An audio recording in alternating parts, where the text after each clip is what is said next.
आज के दौर में जब देश के सामाजिक और धार्मिक माहौल को लेकर लगातार चर्चाएं हो रही है, एक सवाल ऐसा है जो बार बार सामने आता है और जिस पर खुलकर बात करना जरूरी हो गया है। ये सवाल केवल सरकारों से नहीं बल्कि देश के हर नागरिक से जुड़ा हुआ है।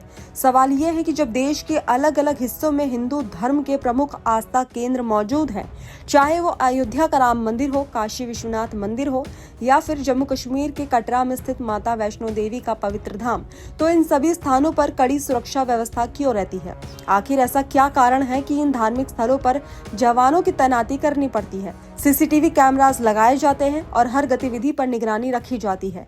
ये सवाल अपने आप में गंभीर है और इसका जवाब तलाशना जरूरी है। जब हम देश के धार्मिक परिदृश्य को देखते हैं तो ये स्पष्ट दिखाई देता है कि हिंदू धर्म के अधिकांश बड़े मंदिरों पर सुरक्षा व्यवस्था अनिवार्य मानी जाती है। श्रद्धालुओं की भारी भीड़, आस्था की गहराई और ऐतिहासिक घटनाओं के अनुभवों को देखते हुए ये सुरक्षा जरूरी समझी जाती है। लेकिन इसी के साथ कुछ लोग ये सवाल भी उठाते हैं कि क्या सभी धर्मों के आस्था स्थलों के लिए नियम और संवेदनशीलता समान रूप से लागू होती है?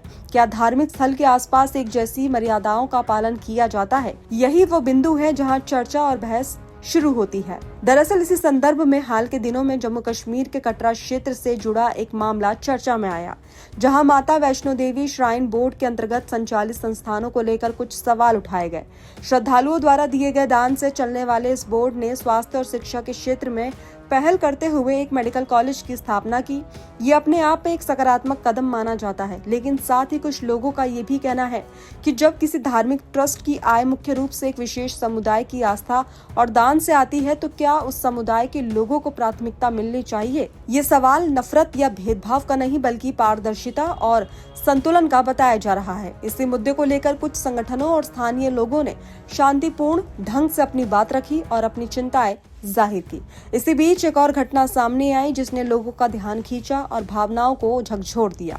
सोशल मीडिया पर एक वीडियो वायरल हुआ जिसमें वैष्णो देवी यात्रा मार्ग पर एक व्यक्ति को धार्मिक प्रार्थना करते हुए दिखा गया, यानी कि नमाज पढ़ते हुए देखा गया। ये वीडियो जैसे ही सामने आया, लोगों के मन में कई सवाल उठने लगे। सवाल ये नहीं था कि किसी को अपने धर्म का पालन करने से रोका जाए, क्योंकि ये हर नागरिक का मौलिक अधिकार है। सवाल ये था कि क्या धार्मिक स्थलों पर, तीर्थ यात्रा मार्गों पर सभी धर्मों के लिए समान मर्यादा और संवेदनशीलता का पालन नहीं होना चाहिए? लोगों ने ये सवाल उठाया कि जिस रास्ते से लाखों श्रद्धालु जय माता दी के जयकारों के साथ गुजरते हैं, वहाँ बीच रास्ते में एक युवक नमाज पढ़ते हुए पाया जाता है, जो दूसरों की धार्मिक भावनाओं को असहज कर सकता है। क्या ये उचित है? अगर कोई व्यक्ति अपनी धार्मिक प्रार्थना के लिए किसी शांत, निजी या निर्धारित स्थान का उपयोग करता, तो शायद ये विवाद पैदा ही नहीं होता।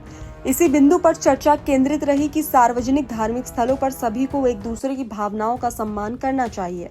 इस बहस के दौरान कुछ लोग ये भी तुलना करने लगे कि अगर किसी अन्य धर्म के पवित्र स्थल के सामने इस तरह की गतिविधि होती तो क्या उसे उसी तरह स्वीकार किया जाता?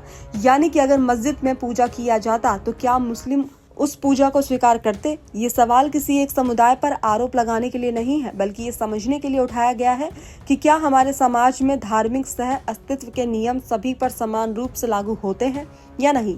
ये एक संवेदनशील प्रश्न है और इसका उत्तर भी संवेदनशीलता के साथ ही दिया जाना चाहिए। यही कारण है कि बार बार ये बात सामने आती है कि धार्मिक स्थलों पर सुरक्षा केवल भीड़ प्रबंधन के लिए नहीं बल्कि शांति और मर्यादा के लिए बनाए रखने के लिए भी जरूरी होती है। सुरक्षा व्यवस्था का उद्देश्य किसी को रोकना नहीं बल्कि ये सुनिश्चित करना होता है कि कोई भी व्यक्ति या गतिविधि ऐसी न हो जो आपसी सौहार्द को नुकसान पहुंचाए। जब समाज में कुछ घटनाएं विवाद का कारण बनती है तो ये सवाल उठना स्वाभाविक है कि क्या हम सभी एक दूसरे की आस्थाओं के प्रति उतने ही संवेदनशील हैं जितनी उम्मीद हम दूसरों से करते हैं। ये भी जरूरी है कि किसी एक घटना या कुछ व्यक्तियों के व्यवहार के आधार पर पूरे समुदाय को दोषी न ठहराया जाए। भारत विविधताओं का देश है जहां हर धर्म, हर समुदाय के लोग रहते हैं और ज्यादातर लोग शांति और सम्मान के साथ जीवन जीना चाहते हैं।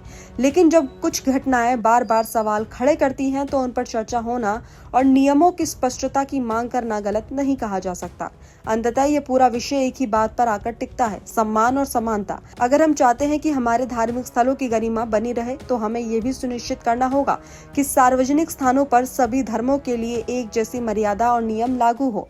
सवाल पूछना गलत नहीं है, बशर्ते सवाल सवाल का उद्देश्य समाधान और समझ बढ़ाना हो, न कि समाज में और दरार पैदा करना। आज यही वक्त है कि जब हर नागरिक को ये सोचना चाहिए कि कैसे हम अपनी अपनी आस्थाओं का सम्मान करते हुए एक दूसरे के साथ शांति से रह सकते हैं, ताकि भारत की विविधता उसकी ताकत बनी रहे, कमजोरी नहीं।